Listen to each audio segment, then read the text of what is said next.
me tell you about a friend. It's Craig LeBlanc where the good times never end. Talking Parks and Rec, it's a show you gotta know. Welcome one and all to the Daily Parks and Rec Show. It's the Daily Parks and Rec Show. The other exciting thing I think about it is you travel through 3 different ecosystems. So you see all different types of flora and fauna. You know, the wildlife changes as you move up into the alpine environment, a little bit lower elevations. Maybe see black bears there. You'll see marmots when you get close to the summit, which are kind of cute little fuzzy animals that run around. Welcome to the Daily Parks and Recreation Show, Leadership Series. Today, we're taking you on a journey to one of America's most iconic landmarks, Pikes Peak, America's mountain, managed by Skyler Rorabaugh.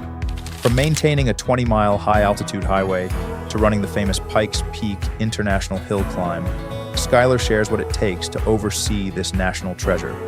Discover the rich history behind the mountain, including the story of Zebulon Pike, and explore the unique challenges of managing visitor facilities, seasonal weather, and diverse ecosystems.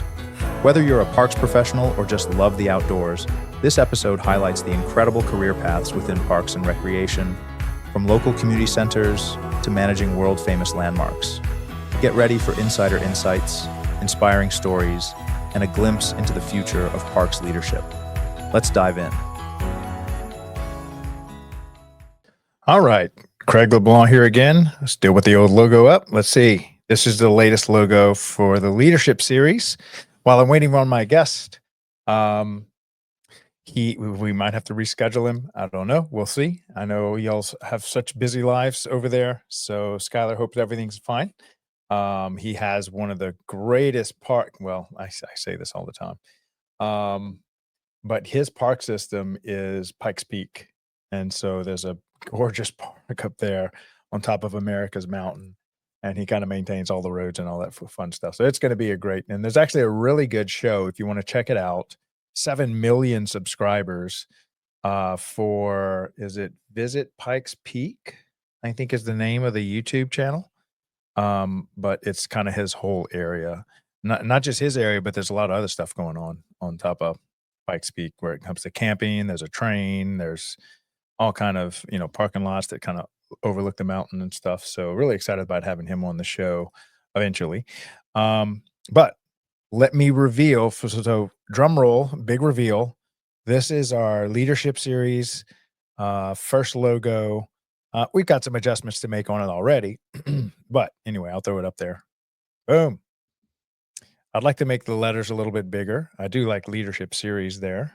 So anyway, that's kind of our next stab at V2.0. I'm sure we'll get busy tweaking it for version 3.0 before long, but at least we have our first logo for this series. So today's show is going to be, like this time slot. So the time slot of Leadership Series is kind of how it's shaping up to be now that this is episode 120 here. It's shaping up to be highlighting, obviously, the leaders of Parks and Recreation. And when I say leaders, if you're a director, a superintendent, assistant director, this is your time slot where we highlight your career. What are the things you've learned? What areas of mastery have, maybe because you were super passionate about it or because you were part of maybe a park that just did something really well. Great example. I spoke with, hold on, I want to pull his name up because he's coming on the show. You're going to love this guy. He is over in, I'm not going to lie to you. Is it Nicholas? Nicholas, aka Nick Gonzalez, over in Palm Springs, California. Shout out to him. Had a great discussion with him. Similar to my hometown in New Orleans, has 200 special events that in some fashion or way they participate in. It's on their public property kind of stuff that goes on in Palm Springs, California. So you can imagine they are a very special events focused community. and he has had to, like it or not, learn a lot and attain a deep level of mastery around special events. I know a lot of park systems might have 6, 12, maybe 20 special events a year, maybe one a month, maybe 2 a month. He's doing, close to maybe 8 a month. Is that right? Am I doing my math right? Yeah, something like that. But anyway, you can kind of see how all park systems kind of have their own flavor. They're all a little bit different, and they demand um, some things more than others from their leadership. And what I love about Parks and Rec people is, especially in leadership, is they go get whatever skill, talent, degree, whatever their park system needs. And so, great example is one of my guests was like, you know what? We are using so much money on construction management, and it's like a 10 or 20% fee on top of everything that we build. I'm just going to go get a college degree in construction management so that I can manage some projects myself. I can at least speak the language. I can maybe save the city some money. We can get projects pushed through a little bit more efficiently because we're not making a lot of mistakes that not having a construction degree management might create. And that's just one example of how Parks and Rec people really go equip themselves for the job. And as an industry, as part of the culture in that industry, it seems to be widespread, if not just in everyone, that they're constantly leveling up their skill set for the entirety of their career. And you'd think, like a lot of industries, once you get your college degree and you kind of learn the ropes in those early years, you're kind of done learning. But in Parks and Rec, I mean, they've got people getting masters and PhDs and certifications and licenses constantly, so that they can, get the chemicals with saving the city money, so they can manage projects, so that they can, learn at a much higher level on how to, even their park systems are getting certified, like CAPRA certification. Any of that kind of stuff is just amazing how leveling up, nonstop education, lifetime learning is such a big part of what it is to be in Parks and Recreation, especially in leadership. So that's what this show is about. That's what the leadership series is about, Monday through Thursday, 12 noon. It's kind of our original show. It's our flagship show. It's kind of what started all of this. Didn't quite know where it was going, what it was going to be, but that's organically what's happening. And I really enjoy this. And then now, aside from directors, assistant directors, and superintendents, I'd also like to highlight maybe the best when it comes to special events or therapeutic recreation. So if you're let's say you're in therapeutic recreation and there is like a guru in America of therapeutic recreation. Here we go. Skyler, I think, is joining us now. I'll go ahead and pause my explanation of what this show is as he kind of gets on. Let's see if we can add him to stage real quick. How's it going, Skyler? Can you hear me okay? Let's see. There you go. I think, can you hear me? Let's see. All right. This is a normal problem we always have. Check and see if your speaker is, let's see, edit mic settings. Trying to think. Now, one time I had to unplug or restart my computer as it would recognize. So maybe you have to restart your computer. Oh, wait, there you go. I think I can hear you now. Say something. Yeah. Say something, Skyler. Can you hear me? Can you hear me now? Yeah, I can hear you. But you can't hear me? I don't have your audio. Okay. Well, we solved one problem. I can hear you. See if we can solve the next. I'll type you a message over here on LinkedIn. Welcome to a live performance show. Those that are listening, this is normal. Usually we do this backstage though, so y'all get to see how we cook in the kitchen. All right. Let me know if you can hear. I can hear you now. Oh, okay. Okay. What'd you end up having to do? Sorry about that. I have 4 different selections for my audio. Yeah. And I just had to roll through those different ones. I tried to test it before I came into the room, but for whatever reason, it didn't work. Yeah, we're glad to have you. I was just telling everybody what leadership series is, highlighting, Parks and Rec professionals that have kind of risen up to kind of have to lead a whole department and stuff, and kind of highlighting what they've learned. So welcome to the show. So maybe let's start with your title, what you do, where it's at, being over there in Pikes Peak, America's Mountain. Maybe just give a quick commercial to what it is that you do over there. Sure. Yeah, Skyler Rorabaugh. I serve as the manager of Pikes Peak, America's Mountain. That's actually located in Cascade, Colorado. So really small kind of Colorado mountain village. That's just up US Highway 24, really close to the city of Colorado Springs. We manage a 20-mile highway, 19 miles from our toll gateway operations to the summit of Pikes Peak. So it's a 14,115 foot tall peak that is drivable and fully accessible for anybody that would want to partake in Summit Visitor Center. Mm-hmm. And the different exhibits that we have there, dining and merchandise area. But we manage that on behalf of the United States Forest Service, the Pikes Peak Ranger District, through a special use permit. So we see a lot of different tourists and guests come through, and it's a really exciting place to work. Yeah. So, and how long has it been in operation? It's been in operation under the city.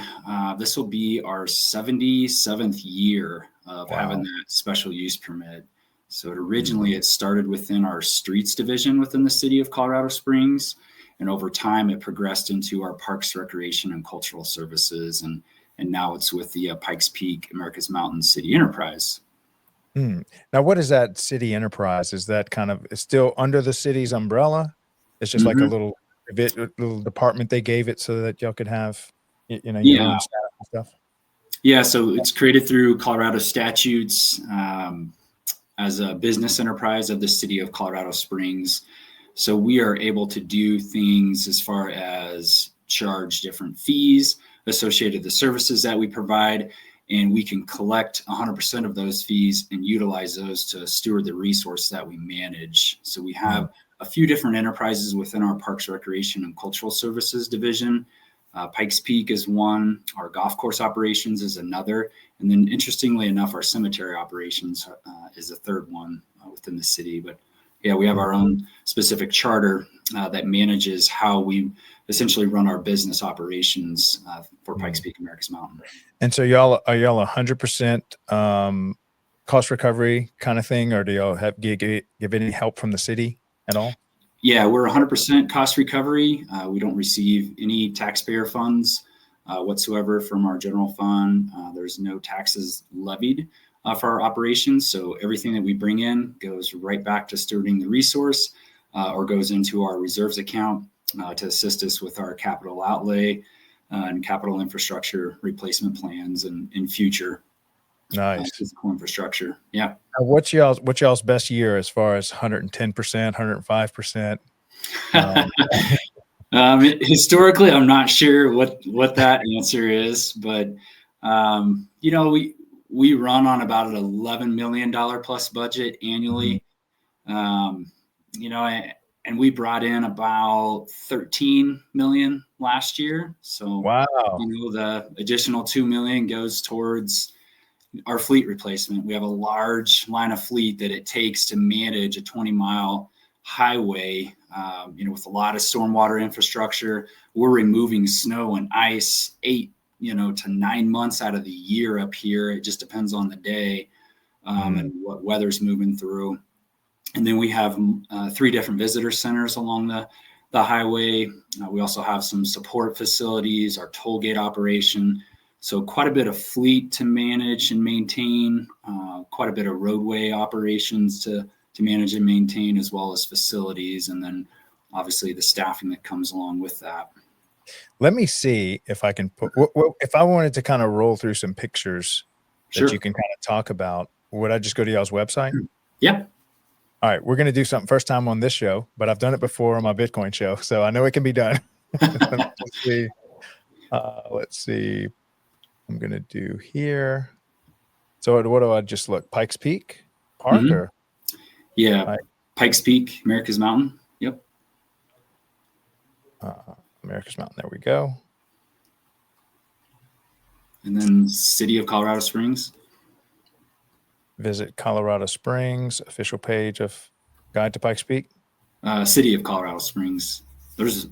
I'm sure there's a few different SEOs that are in there that also pop up for Pikes Peak. Okay. All right. I think I got it. Now I just got to figure out how to share screen. Hold up. This can be neat. So I've never done this on, but you've just got so many cool things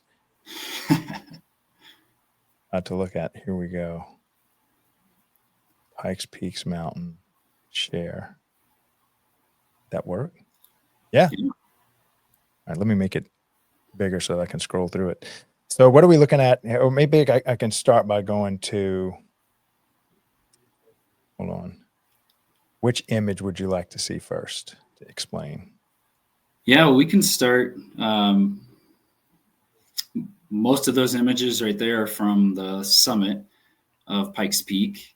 Mm-hmm. So we have some viewfinders up there. There's that picture there is an old historical plaque that talks about Zebulon Pike and his attempt of trying to summit Pikes Peak.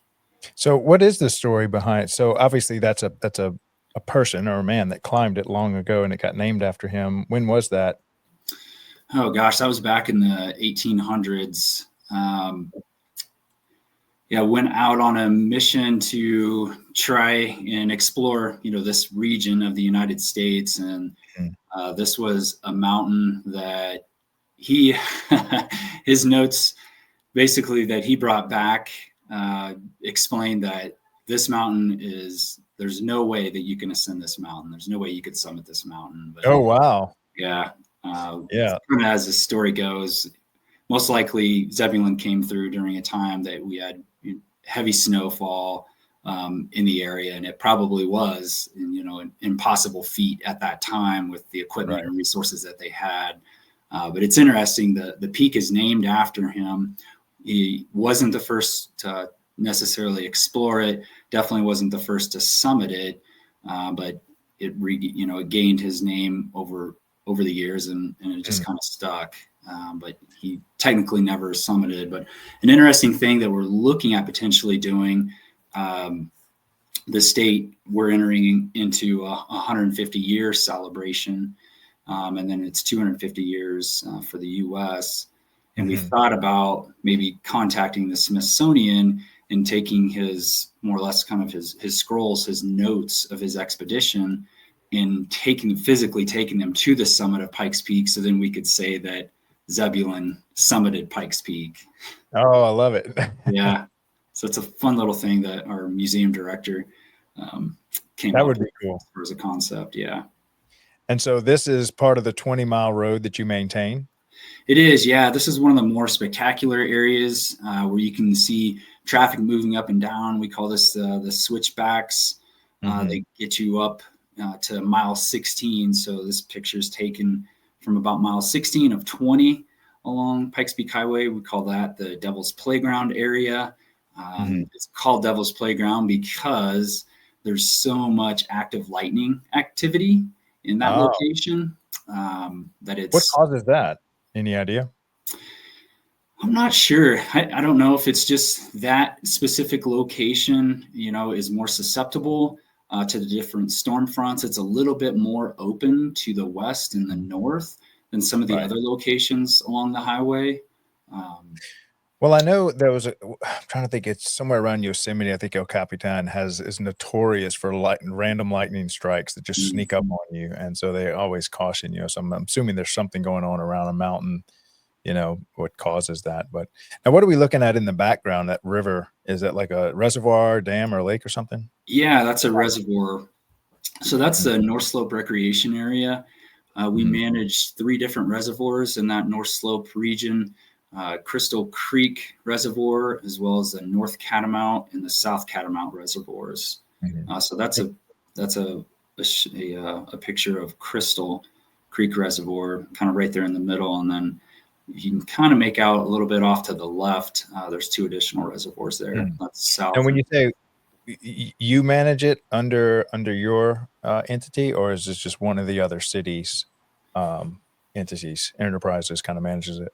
Yeah, so we manage it for recreation Mhm. purposes under an agreement with the Colorado Springs Utilities, which is also part of the city of Colorado Springs, but they have a utilities board that manages all their actions. Got So it. we have an agreement with them to manage it for fishing, non-motorized boating, hiking, mountain biking, recreational purposes in that area. Mm. Now, I'm curious, just what's the steepest? Obviously, you can't just head straight up the mountain; it would probably be terrifying. So, what's the steepest y'all allow the road to get as you're climbing this mountain on your vehicle? Um, I think about the steepest grade that we come across is probably right around that 12 to 15%. Mhm. The entire highway is paved from the base to the summit, and that's been paved. They finished paving, wrapped everything up in 2012. So there hasn't been a long time frame where it's Mm. been fully paved, but portions of it have been paved for quite some time. But that overall project finished up in 2012. Wow, that is very recent. So, at some point, you just had to get out and walk the rest of the way. How before 2012? No, it was just sand gravel. Yeah, so you just continued up, just kind of like an old, like Forest Oh, Service road that you would see in the forest. It was very similar, pretty primitive for the most part.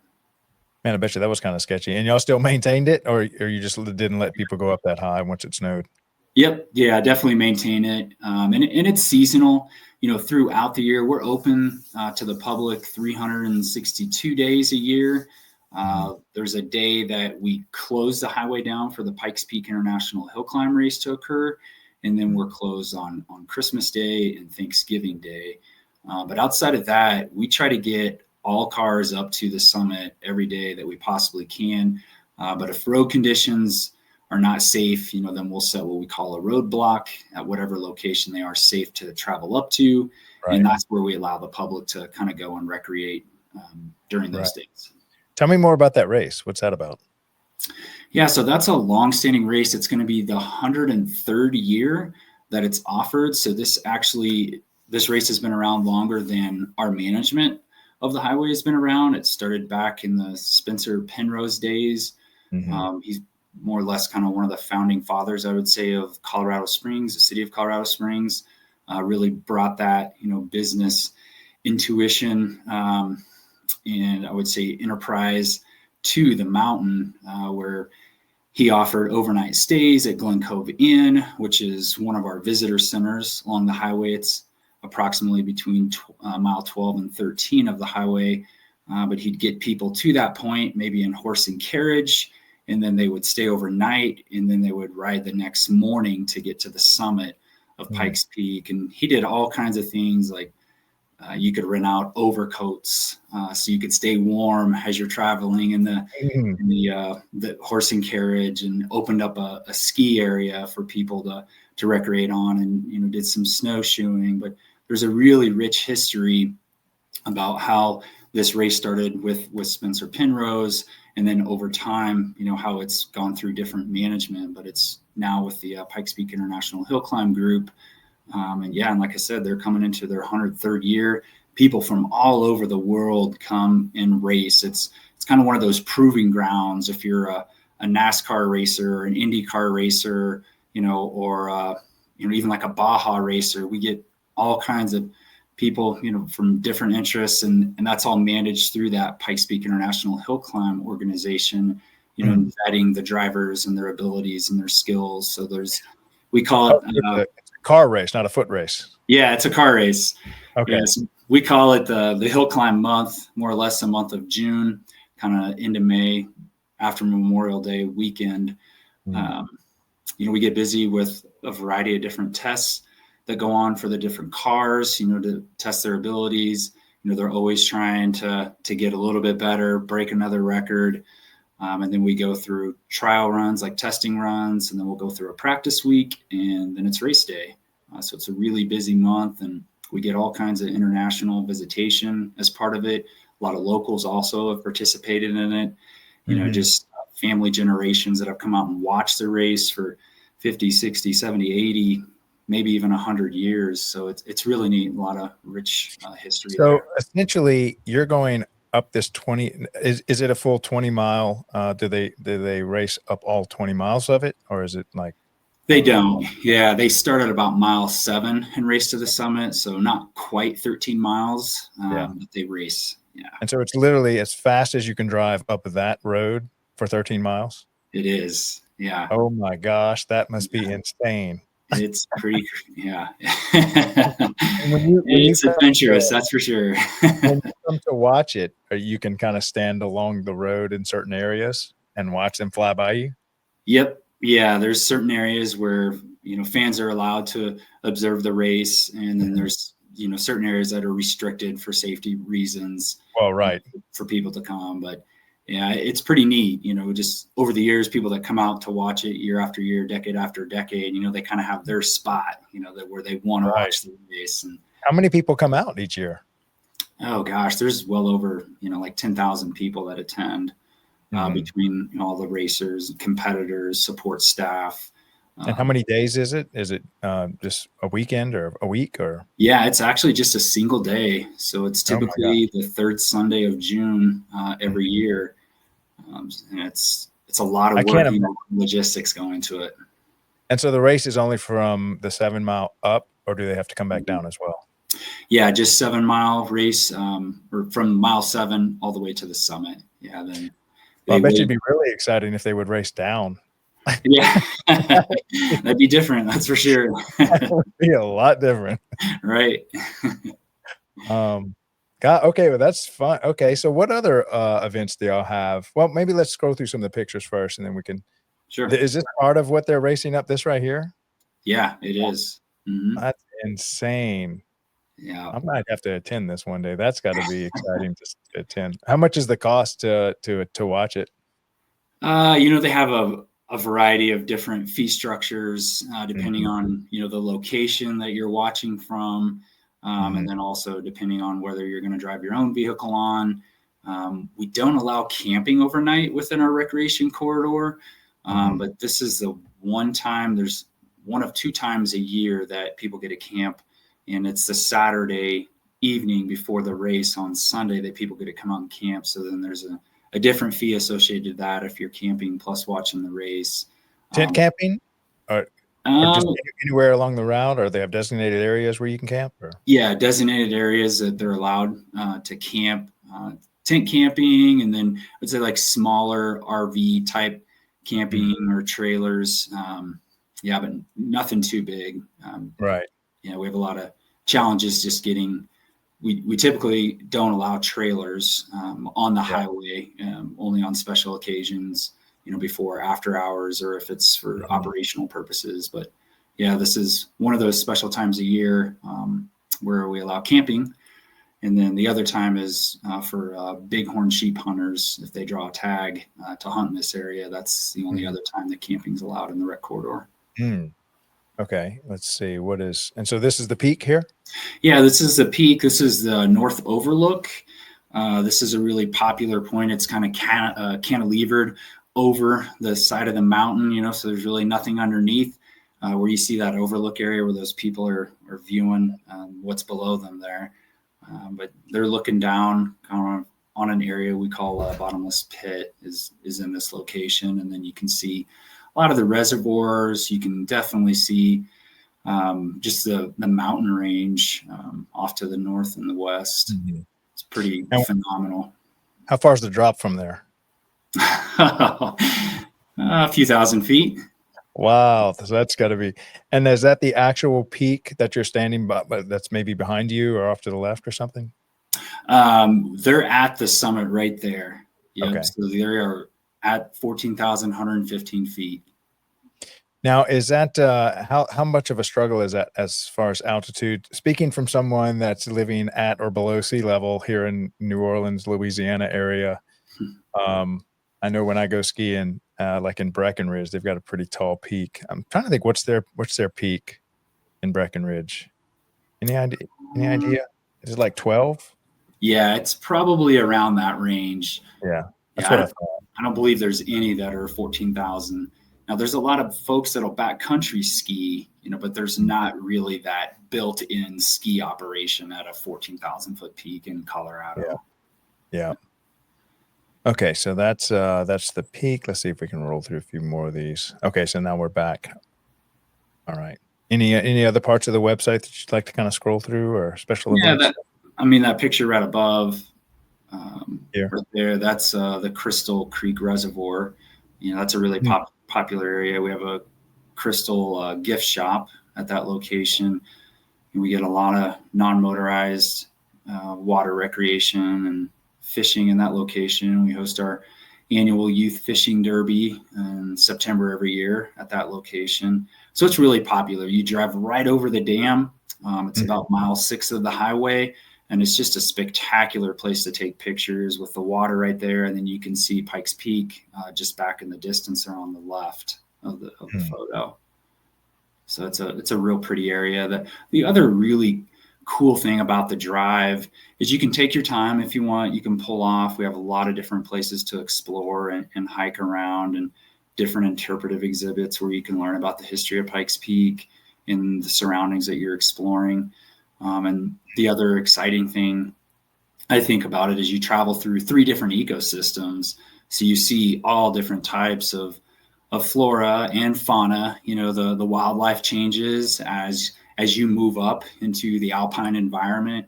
You see more of the Rocky Mountain bighorn sheep, towards the summit, whereas you're going to see more deer and elk and perhaps even moose at a little bit lower elevations. Maybe see black bears there. You'll see marmots when you get close to the summit, which are kind of cute little fuzzy animals that run around. Now, is that your major visitor center I'm looking at here in these 3 pictures? Or one of them? This is actually Glen Cove Inn. So that's the visitor center that I mentioned earlier that Spencer Penrose utilized for his horse and carriage operation. But this is where they would stay overnight in this location. And then they'd have like family style dinners prepared for them. Once they'd have breakfast, and they'd head up to summit the mountain. So that's a popular historic facility built back in the late 1800s. Oh, wow. That's still still standing today then. Yeah. Yeah. And now can you camp, I guess, outside of where you're at on maybe not past the gate, but on the other side of the gate? Are there places or inns or places that you can have cabins and stuff? Yeah, there's not necessarily a lot of cabins along the recreation corridor, but there's definitely folks that could hike in and do some tent camping. It's just not allowed within our rec corridor. And our rec corridor essentially is 150 feet to each side of the center line of the highway. So it's not a massive area. We have some kind of bump out locations throughout where the visitor centers are located, or like at the halfway point, we have a picnic ground area. And then the summit itself is 5 acres to explore up there. But for the most part, it's pretty narrow. So if there's also 2 trails that lead to the summit of Pikes Peak, Bar Trail and Crags Trail, that turns into Devil's Playground Trail. But those are popular areas for people to camp overnight and then maybe summit the next day, because it can be a pretty arduous hike. You were talking about, the impact from sea level to 14,115. There's 40% less oxygen at the summit of Pikes Peak than what you would have at sea level.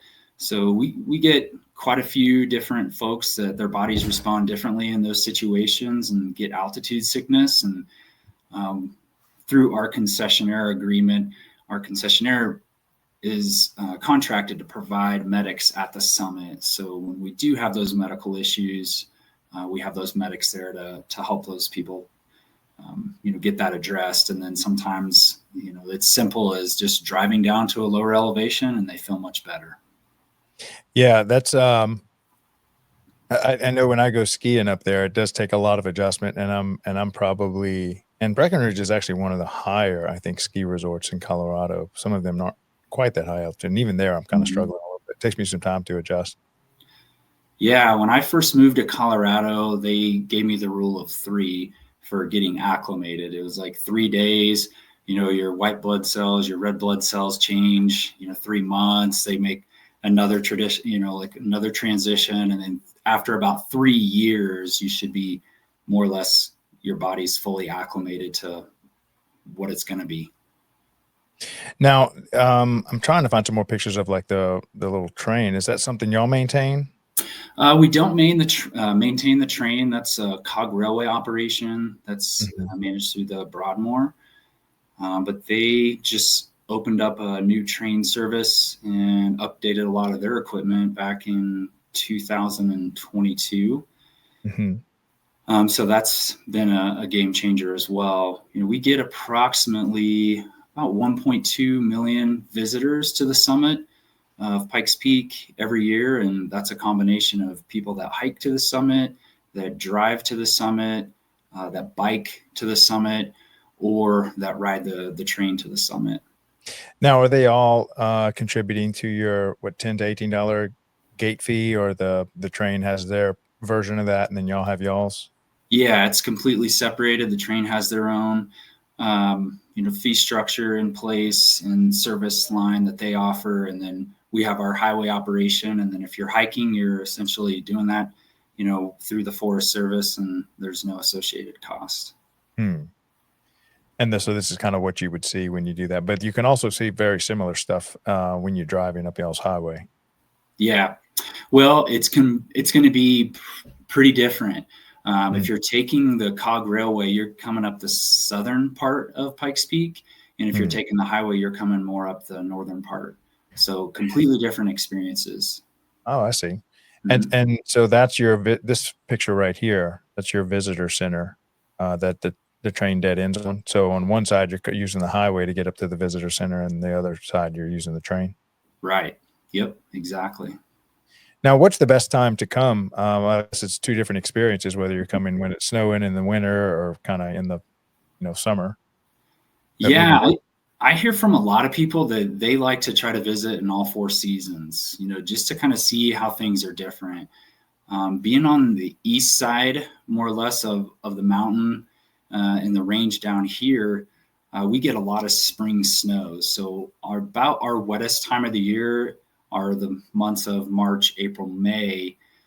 So a lot of folks like to come out, and we'll see a lot of different people and just wanting to see what the snow looks like rather than seeing what it looks like during the summertime or even the fall.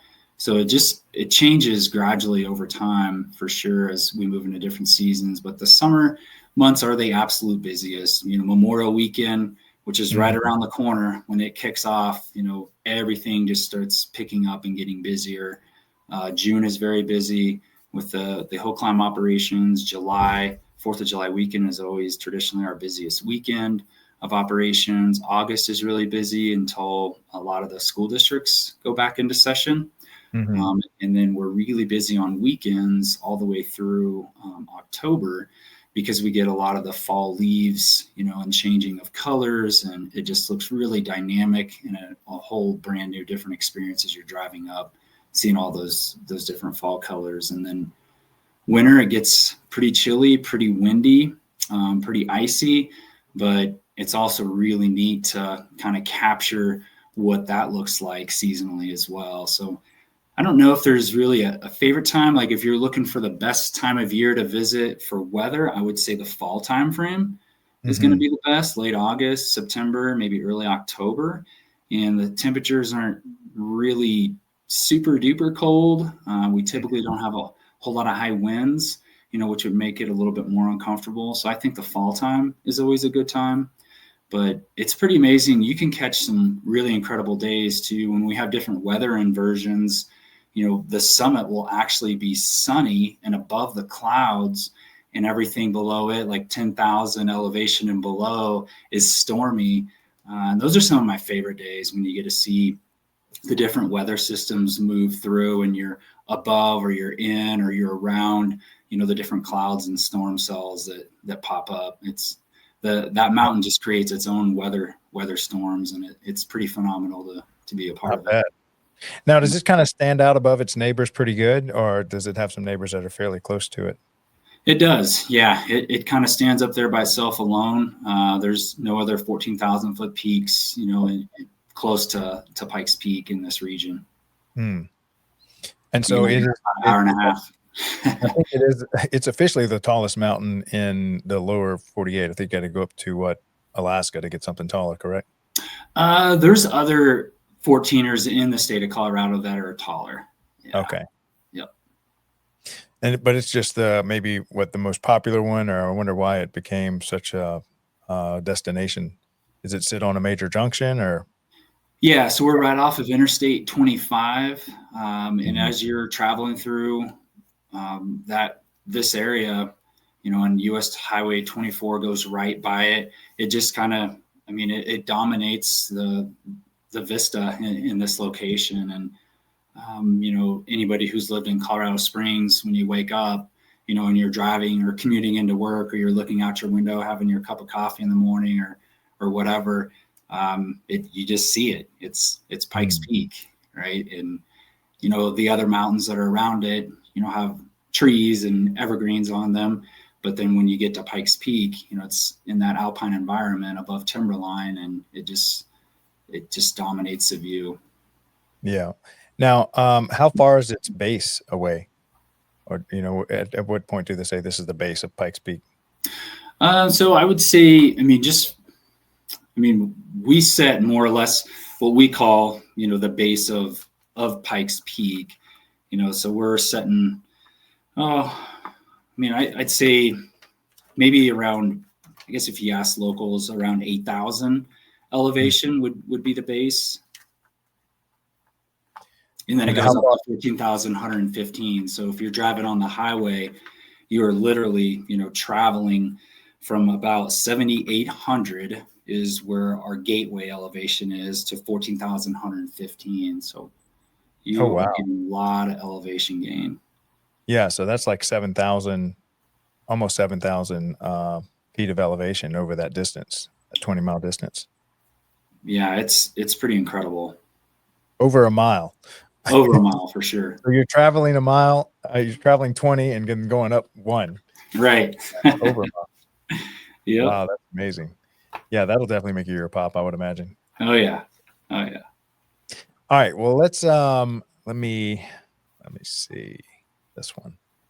All right. So now let's talk about you. How did you get into this position? I know this is a slightly different part of Parks and Rec, but were you in Parks and Recreation before this? Yeah, I've pretty much, had the fortune and blessing to be a Parks and Recreation professional my entire career. I grew up with a heavy influence from my mom with the music industry, and then from my dad, the sports industry. So it was a really good mix for me, growing up. And I just really gravitated towards, sports and the outdoors, and spent a lot of time outside, throughout my youth and childhood, and even today too. I love the outdoors. But yeah, originally I started my Parks and Rec career. The first job that I had, I was 12 years old, and I kept baseball scorebook for a local rec commission in Western Kansas, where I grew up, and just moved on from there. I started officiating baseball when I was young, 14 years old was when I umpired my first baseball game. And then, went to school, played collegiate athletics through the first 3 years. And I suffered a couple of injuries my sophomore year, and that made me kind of pause for a minute and think, oh, I'm not going to be a professional baseball player, because a lot of people, a lot of kids have that aspiration to Right. become, the elite athlete of whatever their sport of choice is. And that's what I was going to do, of course. But when I realized that, this injury is not going to allow me to really pursue anything much further, then I had to really kind of buckle down and figure out what can I do. And one of my friends at the time was going to school in Parks and Recreation. And I was like, what even is that? I didn't even know that was really a thing. And so he kind of explained to me what it was and what they do. And I was like, oh, well, I've been doing that ever since I was a little kid. Like, I know exactly what you're talking about. Like, I can do this for a living and make money at it. Like, this sounds wonderful. So just kind of continued to pursue that. I studied business administration management through college and got my first degree in that. And then my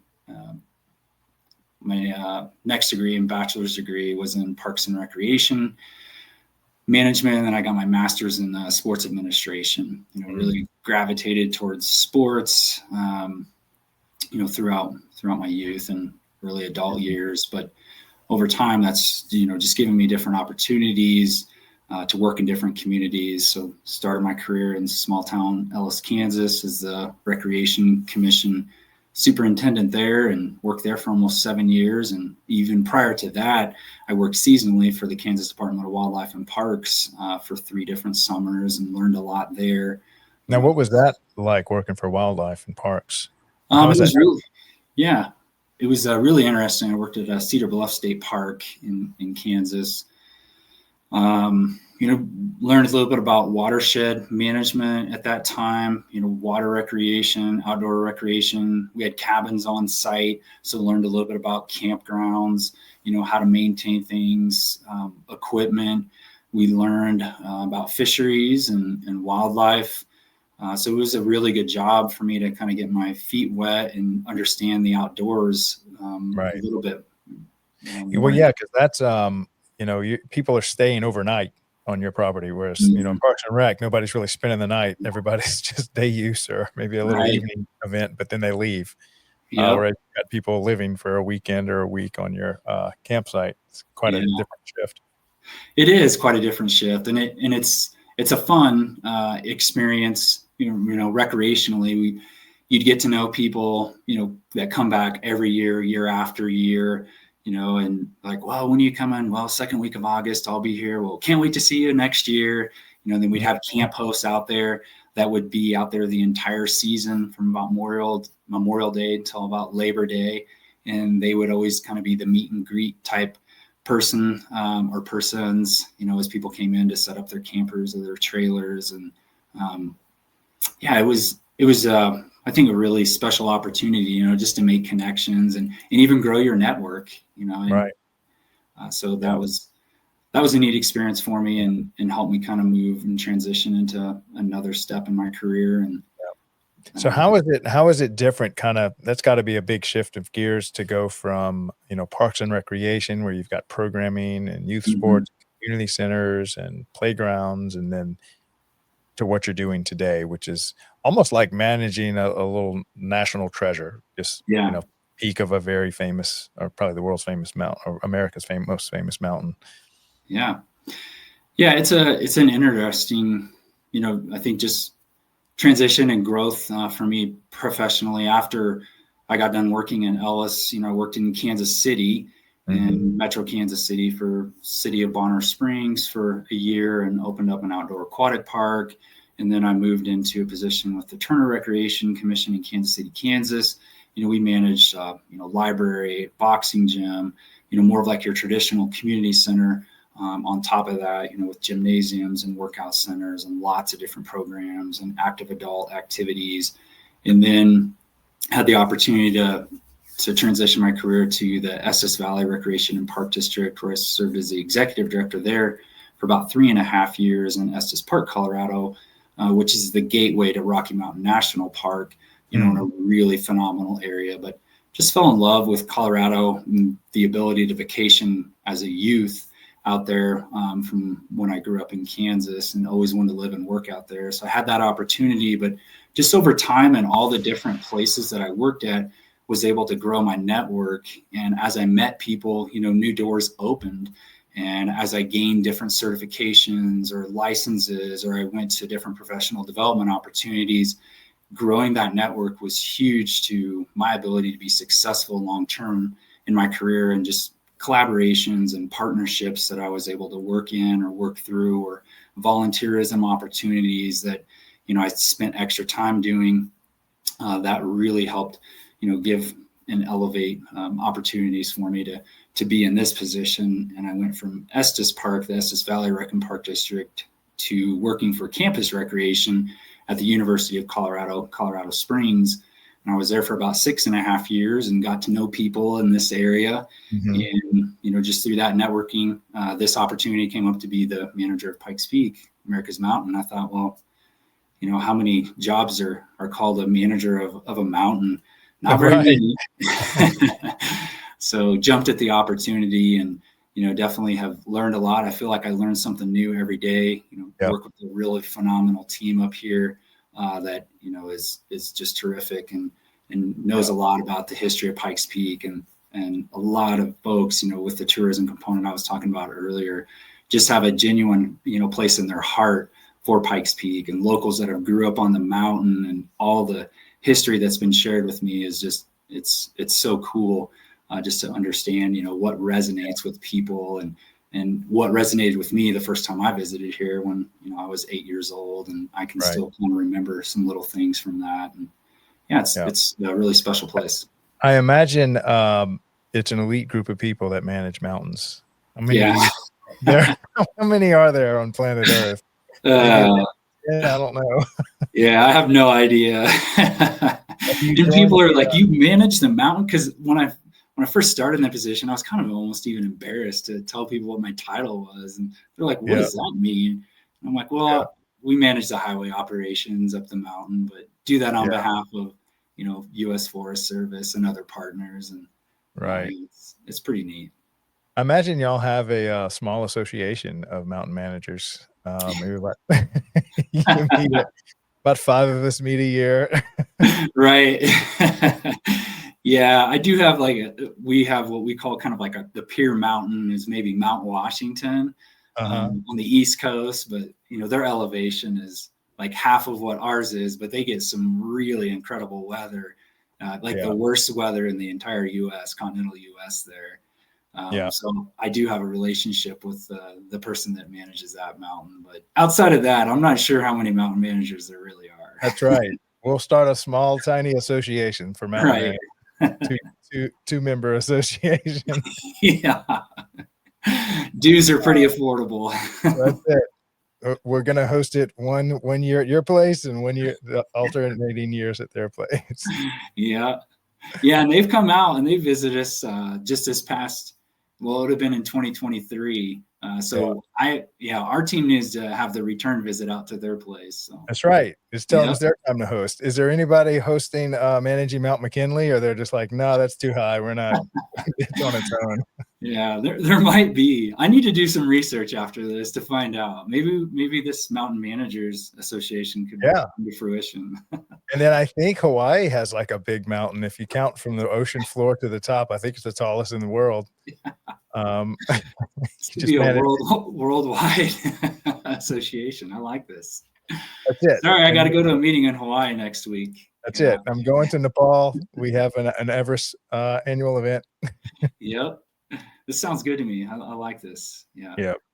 All right. So I wanted to, or if you don't mind, you shared this YouTube channel with me. Tell us a little bit about that. And because I think it kind of showcases you're like one of 4 or entities that it kind of showcases, or maybe speak a little bit about that, what they do. And they've got let me see if I can pull it up. Oh yeah, that's the Region Attractions YouTube. That's not our Pikes Peak America's Mountain YouTube account, but this is an organization here, the Pikes Peak Region Attractions, and they have several different destinations in this region that they promote. And Pikes Peak America's Mountain is one of them. Yeah, and our marketing director. Is there one that shows y'all? Is it? Yeah, we're featured here a variety of different times. Just by looking through there, I'm trying to see if there's one that pops out. But we do a lot of partnerships with them, and yeah, they represent multiple different organizations in this region that have experienced a high volume of tourism. Yeah. I was trying to find one where they maybe showed your gift shop at the Peak or, well, here we go. The Summit. Is this it? Yeah. Yep. Is this y'all? No. Okay. No, that's not. This looks like a trail that you donkey ride or something. Yeah. Broadmoor, Seven Falls. Yeah, that's a different destination there too. Let's see. We got to find one. Pikes There's Peak. one on the right. Yep. This one? Mm-hmm. All right. I'll see if I can. Can you hear it when I press play? Yeah, I did hear it. Mm-hmm. Okay. Well, that's only a minute. Let's let it play and see what it does. All right.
That was pretty cool. They did a good job. Was that pretty much all y'all's parking the road and everything, correct? Yeah, but the visitor center depicted in that is actually the old visitor center. And Yeah. that's not y'all's anymore. It's bulldozed or y'all finished. Yeah, yep, and reconstructed. We built $65+ million brand new state of the art facility at the summit, and it's been phenomenal. That opened in June of 21. Yeah, I think trying to think if there's any more here, but anyway, for anybody that's interested, this is a really good little YouTube channel that has 7 million subscribers, and y'all are one of the attractions that they kind of highlight in your region. Yeah. Okay, let me go ahead and boot them off stage so we can wrap things up because we're coming up towards the end. Okay. Oh, wait, that didn't work out. You are testing my ability to work this software that we're okay, there we go. We're back. All right. Yeah, so maybe we can just close by kind of saying a little bit of ad, where can people find more, how can they come visit, a few little activities and how they can maybe get more involved. Yeah. Yeah, we always direct people to drivepikespeak.com. That gives you all the information that you could ever want or even need. That talks about how you can explore Pikes Peak. I talked a little bit about the North Slope Recreation Area. If you want to come out and just experience and play at the watersheds, then that's a different fee. That's a $5 fee for adults, 6 and up. And then we've got opportunities, besides that, with just a regular kind of toll gate operation. That's $18 for an adult during the peak season. And then we lower that down to $10 during non-peak season. And then $8, 18 and 8 during peak season, and then 10 and 5 during non-peak season. And then we do kind of some special things for our locals here. If they're library district card holders, either at the Rampart Library District or the Pikes Peak Library District, there's different opportunities for them to check out free passes to come up. So we really take a lot of, pride in being able to offer, opportunities for people just kind of that equitable access to get people out here to experience something that maybe they've lived here their entire lives and never been up Pikes Peak Highway. I know people, that haven't taken that opportunity yet. So we do a little bit of everything that we can. We host our own internal special events. We do some special sunrise openings about 4 times a year during the months of June, July, August, September. Oh, wow. That's gorgeous. Yeah, it's a really neat experience, just being able to kind of see the city wake up and just the world more or less kind of wake up, right before your eyes on top of a 14,100-foot mountain. And we do some other special events. I mentioned the fishing derby earlier. We have this Rocky Ram Holiday Spectacular that we do around like Thanksgiving, Christmas time for families, where that's all free access, and contribute Christmas trees to families. And then we have an Indigenous Peoples Day event in October where we bring out and invite the 10 sacred tribes to Pikes Peak to have them come out and celebrate at a sunrise opening. And that's just an unbelievable experience in and of itself. So we're really rooted in, with our Indigenous history here with Pikes Peak as well. And what is that like, that event? So it's an early morning sunrise opening. We extend invitations to the 10 sacred tribes, and we'll bring those tribal members on to the mountain that morning. And then they perform some sort of tribal blessing at the sunrise. And it's really phenomenal. People can participate, or you can, just be up there and kind of do your own thing if you want to as well. But we'll have that blessing opportunity. And then we usually have a couple of speakers from the different tribal nations and tribal members that will get up and talk about their rich history and why Pikes Peak is important and sacred to their tribe. So it's a great experience. Yeah. Well, man, thank you so much for coming on to the show. This has been a special treat. We've never done anything like this, and I need to do. Is there any other?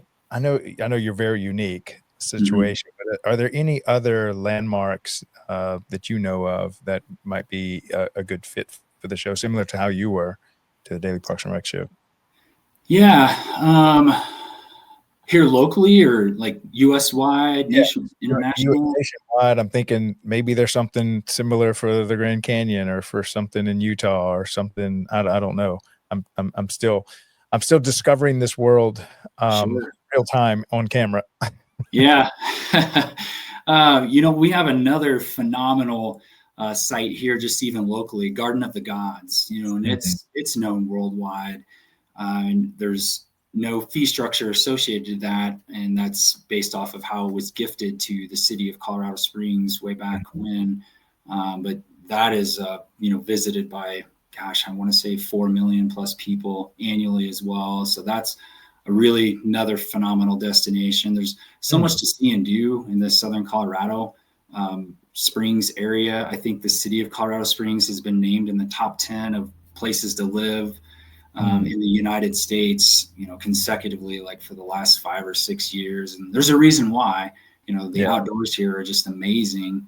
But yeah, I one of those things, when I'm taking my family on vacation, we're always looking for, something cultural that we can do, something outdoors that we can do, and a little bit of, something that's represented within our entire family that they enjoy, but love visiting, national parks, national monuments, state parks, U.S. Forest Service lands and those properties. I always think there's so much to see and do. And, I always think you need to take that intentional time to recharge yourself. And I think as we all went through COVID and getting outside, getting outdoors and getting that relief and some stress relief and doing something for yourself, and that wellness aspect is really important. And but yeah, I'll think about that a little bit and see if there's some other destinations. But yeah, we'd love to have them on and highlight their parks.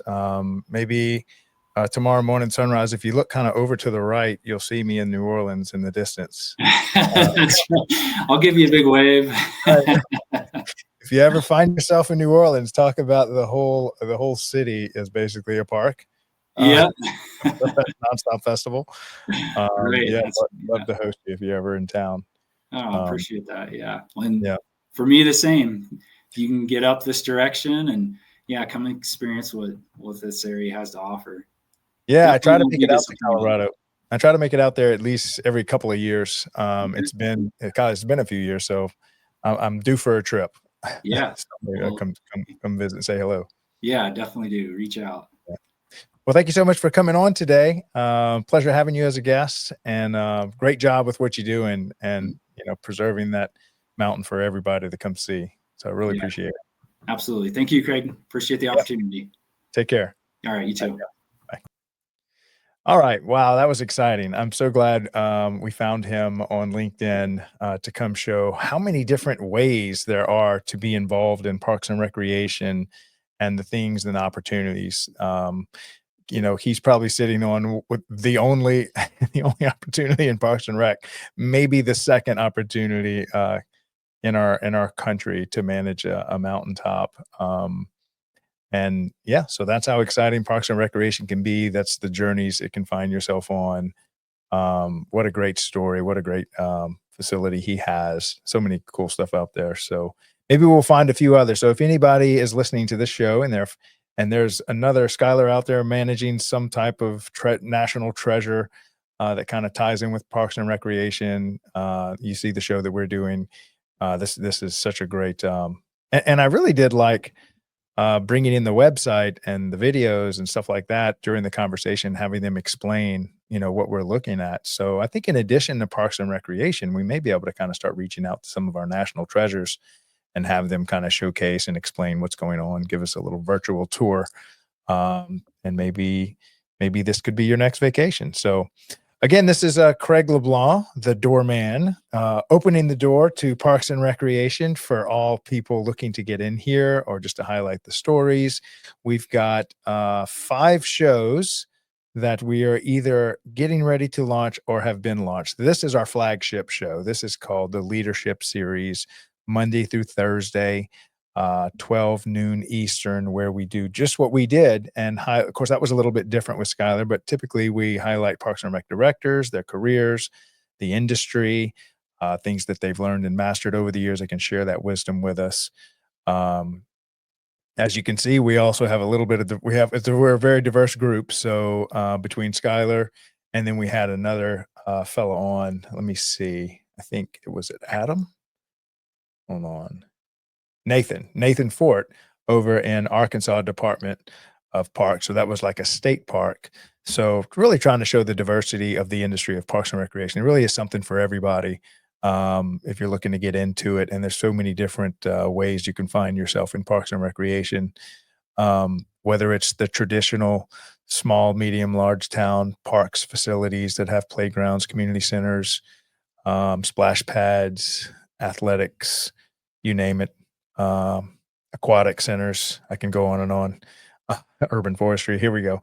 All right. Or whether it's a state park like Nathan did with us, managing, gorgeous acreage where you have mountains and lakes and cabins and overnight stays. They're all across America, all the way to something like what we just saw with Skyler, where you have a national treasure and he's maintaining the facilities, keeping them beautiful so that we can all go visit there during vacation. So that's kind of our leadership series. Now, facilities maintenance. Had a really good show this morning. Want to do that again and want to continue to develop that show, what it looks like, how it serves this community. We're still very much into let's figure out, we know facilities maintenance, big chunk of Parks and Recreation, but how does that, what do we want to showcase? What's the information we want to create content around? What's the mastery that we want to elevate so that everyone can learn from the decades of maintenance that these professionals have? That's going to be a Monday through Thursday show. I'm probably got to move it back to 10:30, give me a little space between that and the start of our noon show. But right now it's at 10:45. I think probably by the end of the week, I'll have it shifted to 10:30.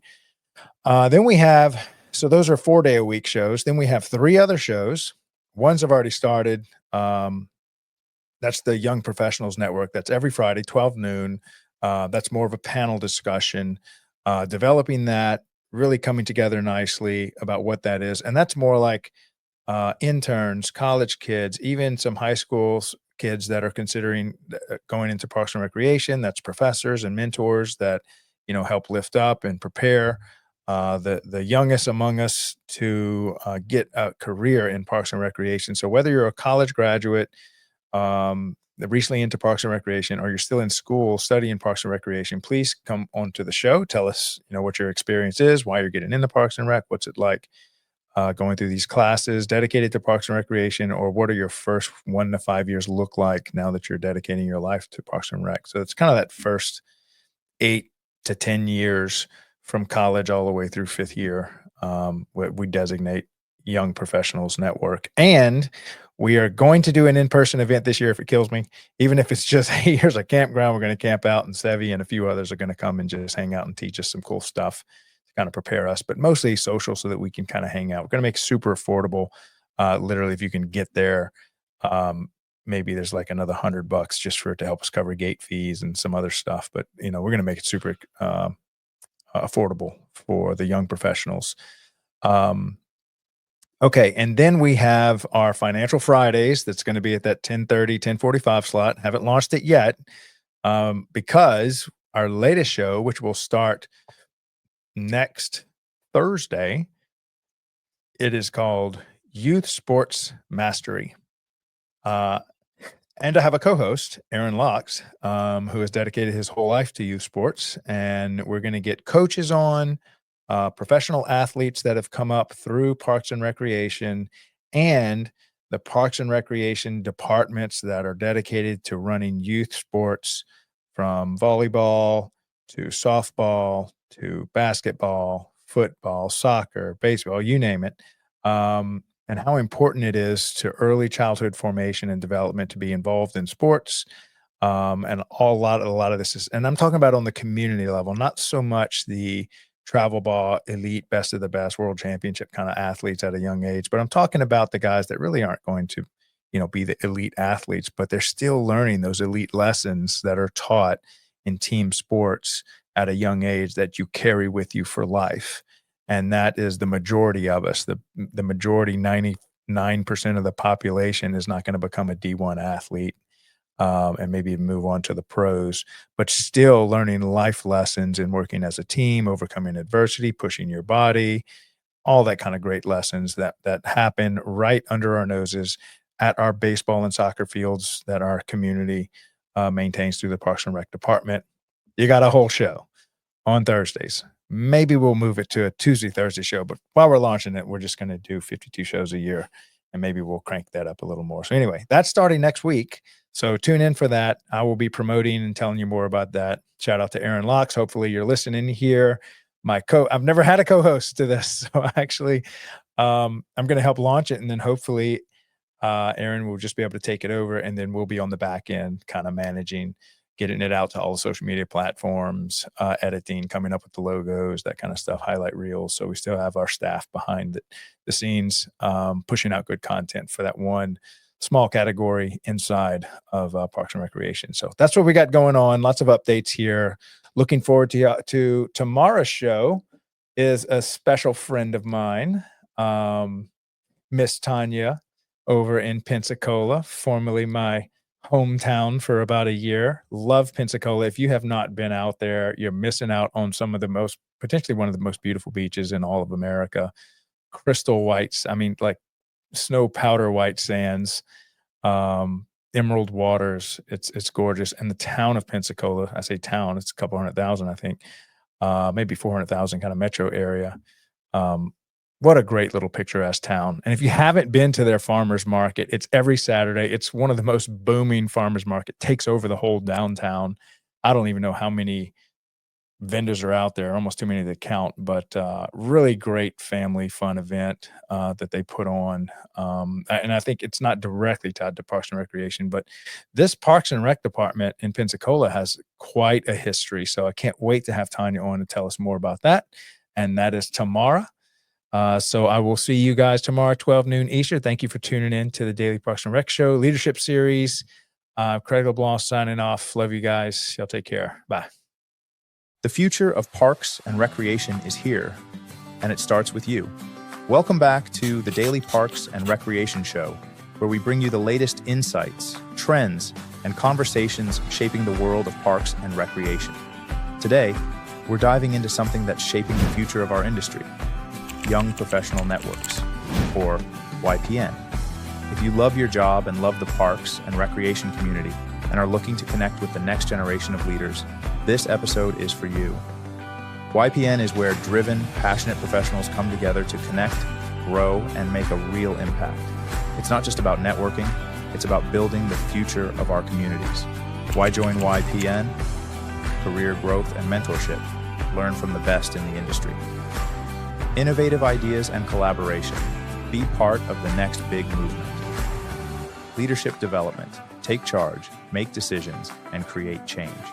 Whether you're just starting out or looking to take your career to the next level, YPN is your gateway to success. From exclusive networking opportunities to cutting-edge industry insights, this is where you build your legacy. Because the future of parks and recreation starts with you.